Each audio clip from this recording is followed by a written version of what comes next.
Stock x ray में हम बात करेंगे आज रिलायंस इंडस्ट्रीज़ के बारे में।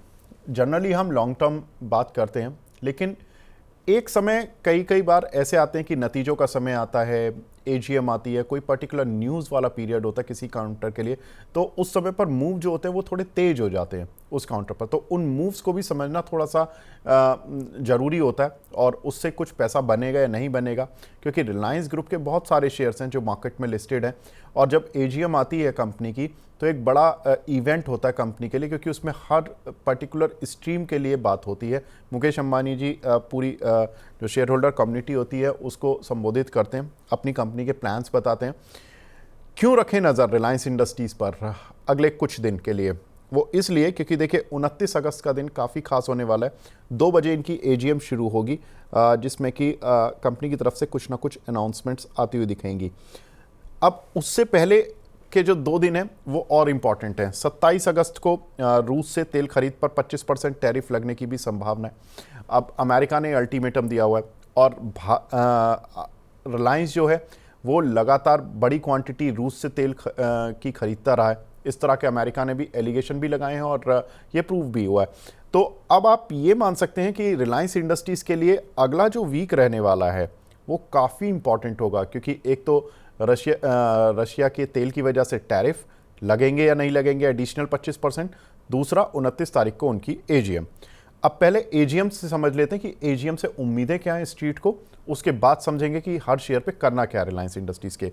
देखिए, एजीएम में सबसे इंपॉर्टेंट जो चीज़ होगी वो होगी जियो प्लेटफॉर्म के आईपीओ पर शायद क्लैरिटी मिल जाए, क्योंकि आईपीओ के साइज़ को लेकर क्लैरिटी चाहिए। आईपीओ आना है, ये क्लियर है।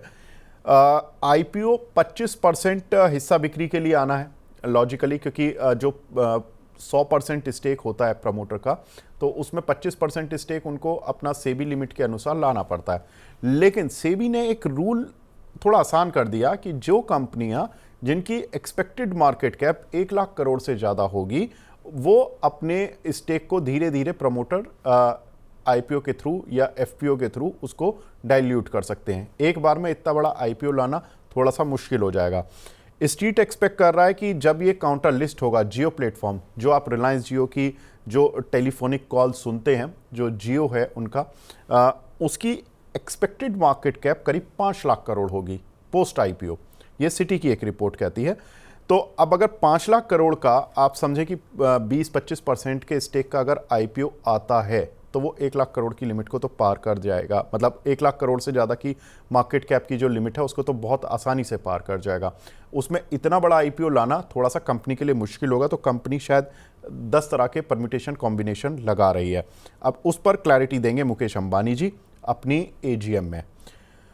दूसरा, सोलर गीगा फैक्ट्री कंपनी की शुरू हो चुकी है, और कंपनी ने कहा कि हमारी जो 25% कॉस्ट है उससे कम हो जाएगी। अब ये देखना इंपॉर्टेंट होगा कि कंपनी आगे गाइडेंस किस तरह की देती है। हालांकि कंपनी ने बोला है कि हम अपने साइज़ को डबल करने वाले हैं अगले कुछ सालों में, लेकिन ये देखना और इम्पॉर्टेंट होगा कि अब ईयर टू ईयर वो किस तरह से सेग्रीगेट करते हैं। तीसरी बड़ी चीज़, रिलायंस रिटेल के भी आईपीओ की बातें हो रही हैं, और उसको लेकर भी हो सकता है कि कुछ स्टेटमेंट आए और कंपनी की तरफ से उस जो स्ट्रीट है उस तरफ भी फोकस करे। हॉटस्टार को लेकर भविष्य की योजनाएं कंपनी बताएगी, क्योंकि हॉटस्टार और रिलायंस का अभी मेगा मर्जर हुआ था, जिसमें कि नेटवर्क 18 जो इनका एक लिस्टेड प्लेयर है उस पर क्या इम्पैक्ट होगा वो बात करेंगे। टेक्सटाइल सेक्टर को अमेरिकी प्रहार से बचाने पर बयान आ सकता है, क्योंकि इनकी जो एक कंपनी है आलोक इंडस्ट्रीज, उसका मोर देन 50% काम तो रिलायंस के लिए ही करती है, लेकिन बाकी जो काम है वो एक्सपोर्ट में करती है, और एक्सपोर्ट में भी उनका बड़ा हिस्सा अमेरिका को जाता है। ओटीसी यानी कि ऑयल टू जो केमिकल बिजनेस है इनका, इस पर कितना बड़ा निवेश करने वाले हैं, क्या कुछ भविष्य की योजना है, उस पर ध्यान होगा। और रिन्यूएबल सेक्टर के कंसोलिडेशन पर नज़र रहेगी। तो ये कुछ एक इनके इतने सारे वर्टिकल हैं, हर वर्टिकल पे बात करनी पड़ेगी। सिटी की राय है टारगेट लेकर चलें 1690 रुपये का। उन्होंने इसी चीज़ को कंसीडर करते हुए 1690 रुपये के टारगेट्स दिए हैं, सिटी की रिपोर्ट है। ब्रिजेश सर, देखिए रिलायंस तो एक महासागर है, उसकी हर कंपनी हर वर्टिकल को बात करना कोशिश करते हैं कि क्या कुछ पोजीशंस बनानी चाहिए। 21 तारीख को हम खड़े हैं, 29 तारीख को एजीएम है। जनरली शॉर्ट मूव पर लोग प्ले करते हैं। पहले मैं रिलायंस से शुरू करता हूँ। रिलायंस जो फ्लैगशिप कंपनी है, इस पर आपकी राय सर, अगर 8 दिन के लिए कोई प्ले करना हो तो? अगर 8 दिन के लिए प्ले करना है तो अभी जो मैंने, जैसे आप बात करें, तो मैंने ऑप्शंस का डेटा चेक किया, कहीं ना कहीं जो 1450 का जो कॉल ऑप्शन है और जो 1500 का जो कॉल ऑप्शन है, इसमें धीरे धीरे जैसे may be in anticipation positions बन रहे हैं। तो अगर कोई ऑप्शन प्लेयर है तो मुझे लगता है कि नेक्स्ट ये सीरीज में भी 1450, क्योंकि उस 29 को क्या होगा कि जब तक ये ऑप्शन का जो ट्रेड होगा वो एक्सपायरी हो चुका होगा, तो फिर हमें नेक्स्ट मंथ का ही लेना होगा। तो एक हेज के साथ हमें ऑप्शन बिठा सकते हैं। बट मुझे लगता है कि बुल कॉल स्प्रेड अगर हम बात करें तो रिलायंस में हम ट्रेड देख सकते हैं। और टेक्निकली अगर मैं इसको फिगर आउट करूँ तो 1450 का एक लेवल है जहाँ पे एक छोटा सप्लाई है। अगर ये 1450, ये कल वीकली क्लोज है, तो कल अगर 1450 के ऊपर निकल जाता है तो इसमें कॉल राइटर्स अपने पोजीशंस को शिफ्ट करेंगे, जो इसको वापस 1530 के आसपास लेके जा सकता है। तो व्यू पॉजिटिव है। अभी जिनके भी पोजीशन है वो 1450 के आसपास थोड़ा सा इसको फिगर आउट करे। थोड़े से जो इसके जो कॉल राइटर्स है, जो पोजीशंस इसको जो राइट करे, उसके उस पर थोड़ा ध्यान रखना चाहिए। अगर वो कॉल राइटर्स अपने पोजीशंस को शिफ्ट करते हैं ऊपर की तरफ, तो डेफिनेटली इसमें एक ट्रेडिंग बैक देखने को मिल सकता है जो इसको 1530 के आसपास लेके जा सकता है। नीचे अगर रिस्क की बात करें तो 1400 का लेवल है जहाँ पे मुझे लगता है कि इसको स्टॉप लॉस लगा के चलना चाहिए। 1450 के ऊपर स्ट्रेंथ आ जाएगी, 1400 का एक स्टॉप लॉस लेना है, 1500 के ऊपर तक के टारगेट्स, तो ये आप शॉर्ट टर्म प्ले कर सकते हैं। लॉन्ग टर्म के जो इन्वेस्टर है उनके लिए सिटी की रिपोर्ट है ही, 1610 रुपये का टारगेट उन्होंने दिया हुआ है। सर दूसरा काउंटर जियो फाइनेंस, हालांकि ये कंपनी अब सेपरेट लिस्टिंग हो चुकी है। ब्लैक रॉक के साथ इनकी बड़ी खबरें आई कि इन्होंने कामकाज शुरू किया और म्यूचुअल फंड्स वगैरह में अब ये अच्छे से काम कर रहे हैं। ये एक तरह का रिलायंस कैपिटल बनता जा रहा है सर। अगर इफ़ यू कैन रिकॉल कि वो जो 2008-9 में एक समय पे रिलायंस कैपिटल हुआ करता था कि उसका म्यूचुअल फंड भी था, सिक्योरिटी स्टॉक मार्केट वाला बिजनेस भी था और बहुत तरह के उनके कारोबार थे फाइनेंस इंडस्ट्री में। जियो फाइनेंशियल की भी स्थिति वही है, लेकिन काउंटर अभी डे लो पे चल रहा है। ये काउंटर तेजी के लिए नीचे आ रहा है या ये नीचे आएगा ही?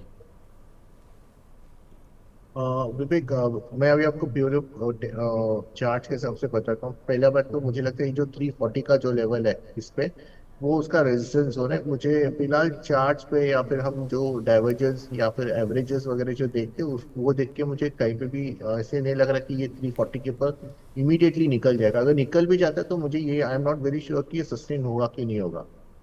अब जियो फाइनेंस में एक चीज समझ लेते हैं कि इसमें हाल ही में एक ब्रेकआउट देखा था हमने 27 जून को, जिसमें काफी अच्छा एक उछाल आया था और ये स्टॉक लगभग एक 10% का एक मूव दिया था। और उसका जो लो जहां से वो ब्रेकआउट हो वो 300 का लेवल से ब्रेकआउट आया था।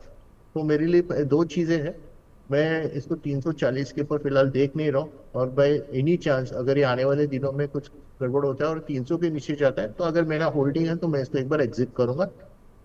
उसको वापस 350 के ऊपर निकलने दियो, तो अगर फ्रेश बाइंग आता है तो मैं उस टाइम पे व्यू चेंज कर लूंगा। लेकिन अभी इमीडिएट बेसिस पे 340 का जो लेवल है वो मुझे रेजिस्टेंस लगता है, 300 का सपोर्ट है। जिनके भी पोजीशन से अगर एक बार 300 अगर ब्रेक होता है तो थोड़ा कॉशियस ले लीजिए, या फिर थोड़ा पोजीशन आप हल्का कर लीजिए। ये मेरा व्यू रहेगा जियो फाइनेंस। ठीक है, तो जियो पर थोड़ा ब्रॉडर व्यू है सर। कोई शॉर्ट टर्म रेंज नहीं है, क्योंकि 325 से 300 तक आते आते तो बहुत, मतलब एफ एंड ओ ट्रेडर और जो शॉर्ट टर्म ट्रेडर हैं उनको तो उनकी होप ही मर जाएगी सर। कोई छोटा स्टॉप लॉस नहीं है? इसमें इसमें देखो, तो इसमें इसमें बेस्ट है ना, 350 का कॉल राइट कर दीजिए आप। अच्छा, 350 का कॉल राइट कर दें, ठीक है, तो हाँ, पैसा बन क्योंकि वो जाएगा। काफी मुश्किल, हाँ क्योंकि काफी मुश्किल लग रहा है मुझे वो लेवल्स आना। ओके। तो 350 के कॉल में मुझे, मैंने प्रीमियम नहीं देखा अभी क्या चल रहा है, बट एक अगर व्यू की नजर से देखो आप, फिर आप थोड़ा सा 340 भी ले लीजिए। 340 भी मुझे थोड़ा मुश्किल ही लग रहा है। तो आप 340 या फिर 350 का कॉल को राइट कर दीजिए, तो मुझे लगता है वो ऑलमोस्ट जीरो हो सकता है। ठीक है, अगला काउंटर सर इनका आलोक इंडस्ट्रीज। देखिए टेक्सटाइल में बहुत सारी खबरें रहती हैं और वो टैरिफ वगैरह की भी खबरें आई। कुछ लग रहा है इसमें मूव आ सकता है या नहीं आ सकता है? हाँ मीन्स हम श्योर नहीं बोल सकते कि कुछ फॉर्मेशन तो फिलहाल नहीं है। बस इसमें एक चीज जो पॉजिटिव है कि ये जो 13 13.5 का जो लेवल है यहाँ पे इस स्टॉक ने एक बार डिमांड एक बार सपोर्ट लिया है ये स्टॉक। तो हो सकता है कि ये लेवल है ये रिस्पेक्ट कर जाए और ऊपर 30 35 का एक लेवल है।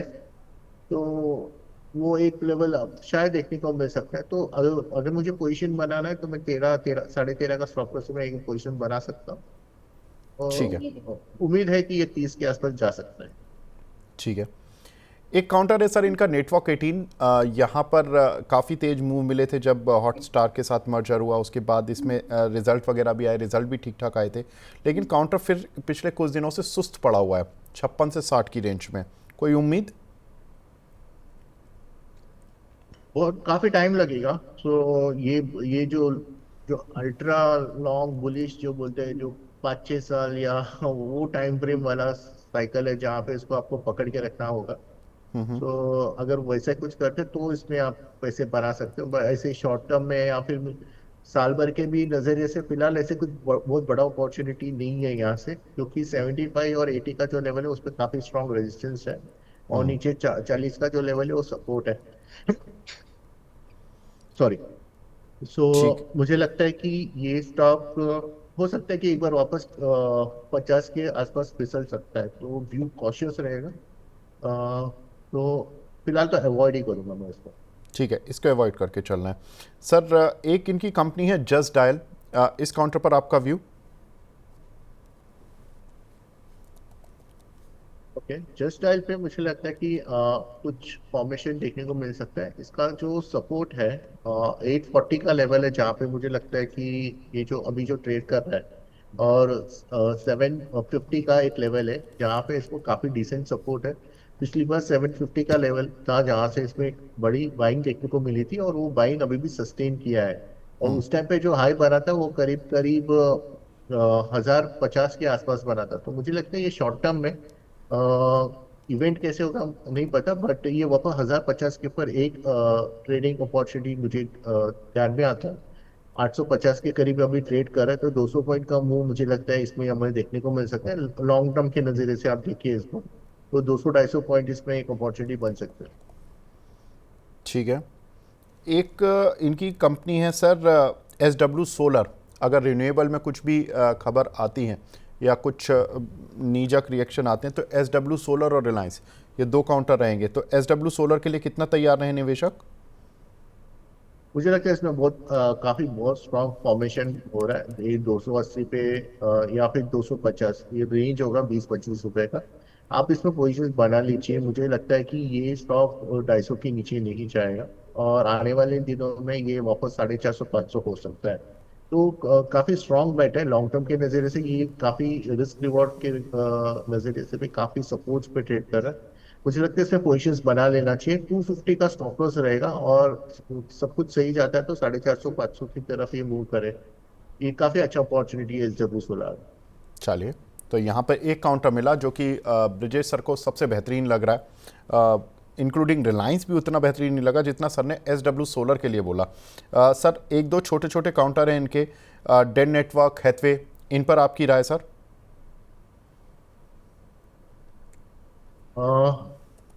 फिलहाल तो डेन में मुझे साइडवेज ही लग रहा है।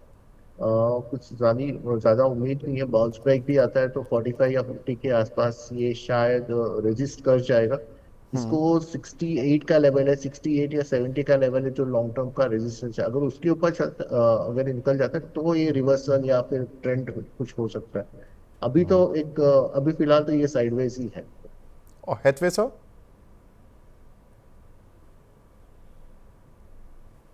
दोनों के स्ट्रक्चर सेम है, बट हैथवे में एक कंफर्मेशन नहीं है। बट देन इसका जो रिसेंटली लो बना था 11 रुपये 90 पैसे का, इस पे टेक्निकल पे एक डाइवर्जेंस आया है। जो नॉर्मली डाइवर्जेंस हम तब बताते हैं जब हो सकता है पॉसिबिलिटी एक रिवर्सल की उम्मीद कर सकता है।